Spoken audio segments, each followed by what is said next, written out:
నీ విశ్వాసాన్ని బట్టి నువ్వు ఎంత భాగ్యవంతుడు లెక్కిస్తాడు దేవుడు. హల్లెలూయా. ఈ లోకంలో నీకు ఏమున్నా లేకపోయినా విశ్వాసివైతే, దేవుని విశ్వాసం కనుకుంటే, సజీవుడనే దేవుడు నీ కోసం ప్రాణం పెట్టిన దేవుడు, మూడో రోజున మరణాన్ని జయించి తిరిగి లేచిన మహోన్నతన దేవుని మీద పుష్కలంగా నీకు విశ్వాసం ఉంటే, యాకోబు అనే దావీదును అంటాడు, లోకమందు దరిద్రులైన వారు విశ్వాస విషయంలో ఎలాంటి వారు?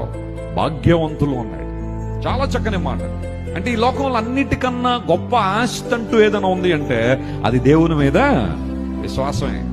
వాళ్ళు భాగ్యవంతులు. కొన్నిసార్లు భౌతిక సంబంధమైన సంపదలు పెరుగుతున్నప్పుడు గర్వం వస్తుంది, అహంభావం వస్తుంది. డబ్బు లేనప్పుడు ఒకలా, డబ్బు ఉన్నప్పుడు ఒకలా ప్రవర్తించే విధానాలు. బైబిల్లో చాలా మాటలు ఉన్నాయి. ధనవంతుడు దురుసుగా మాట్లాడతాడని బైబిల్లో. యూజువల్ గా ఎవరైనా తమకున్న ధనాన్ని బట్టి అతిశయిస్తున్నారని ఎలా చెప్పేయచ్చో తెలుసా?